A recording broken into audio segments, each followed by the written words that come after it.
Welcome back, exporters. In part 1, we discussed the essential elements of product specifications. Now, let's understand why specifications are crucial, common defects to avoid, and some real-life examples.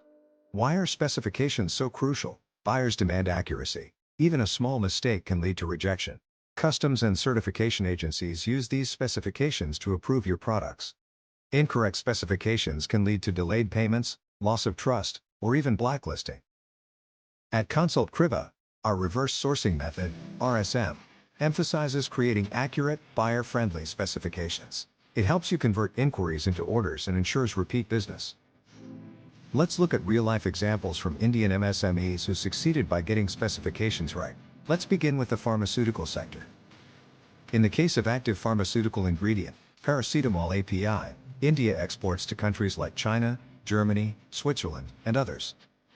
Indian manufacturers often meet or even exceed standards like USP or BP with a purity of 99.5% or higher, and keep heavy metal contamination below 10 parts per million. Their related impurities are typically under 0.1%, all aligning with WHO GMP standards. In contrast, Chinese APIs usually range between 99.0 to 99.2% purity, with metal limits up to 20 parts per million. European producers target niche clients and price their APIs at more than $20 per kilogram, but Indian firms offer the same or better quality at $5 to $8 per kilogram. That's how India now captures nearly 35% of the global API market, especially winning big contracts from US formulators and Latin American generic manufacturers. Now let's talk about printed circuit boards or PCBs, critical in telecom and automotive sectors. Indian manufacturers faced a major challenge when it came to high-end multi-layer PCBs. European buyers required FR4 boards with copper foil of 35 microns plus or minus 2 and board thickness tolerance within plus or minus 0.1 millimeters. However, many Indian plants were shipping boards with just 18 micron foil and plus or minus 0.2 millimeters tolerance. This caused signal impedance issues and frequency mismatches. As a result, in 2024, over 20% of sample shipments to Germany and Sweden were either rejected or heavily fined due to impedance deviation of over 10%. The solution was simple yet effective: upgrading to 35-micron copper foil, implementing automated optical inspection, AOI, and improving lamination control. This reduced rejection rates to under 2% and unlocked new orders worth over €3 million. Next is a story from the textile industry. We're talking about organic cotton knitwear, which falls under HS 6109. Starting April 2025, DGFT made it mandatory for exporters claiming RO SCTL benefits to use certified organic cotton, either OCS 100 or GOTS, and to submit valid transaction certificates via the IGM portal. There's an incentive here too. Organic apparel now ships duty-free under the EU-India Free Trade Agreement and earns an additional 2% RO SCTL rebate on freight and insurance.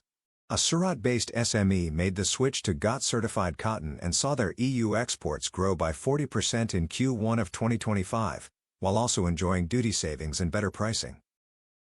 Now let's look at the furniture sector, especially in the Gulf and European markets. Wooden furniture under HS 9403 presents a key comparison: solid teak versus engineered timber.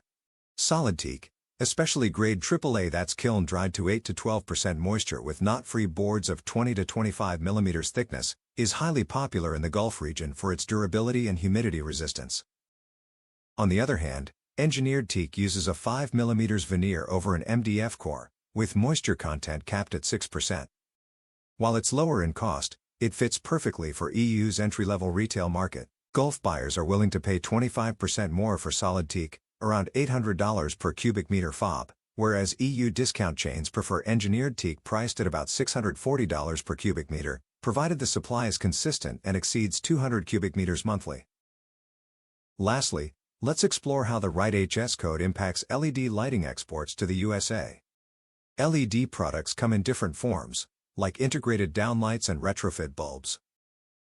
The integrated LED downlight falls under HS code 9405.19.4010, which attracts just 2% duty, but requires UL listing and RO HS certification. Retrofit LED bulbs come under HS 8539.21.0040, with a higher duty of 4.5%. However, If over 55% of the product value originates from India, it qualifies for GSP benefits. By selecting the correct HS code, exporters can nearly have the duty, reducing landed cost by around $1.20 per unit, making Indian lighting products far more competitive. Each of these examples shows that getting specifications right, and aligning them with buyer expectations and legal frameworks, can open huge export opportunities for Indian MSMEs. Now, let's see how your MSME can practically apply this. Prepare a detailed specification sheet with clear images and technical details. Customize specifications based on buyer requirements. Invest in reliable lab tests, especially for food, textiles, and medicines. Check competitor standards regularly to stay ahead. Ensure clarity in your quotations by exactly matching buyers' requests and clearly offering optional features. Remember, exporters, getting your product specifications right is your key to export success. Consult Kriba is always here to help you grow confidently in exports. Check the description for our RSM Exporters Community details.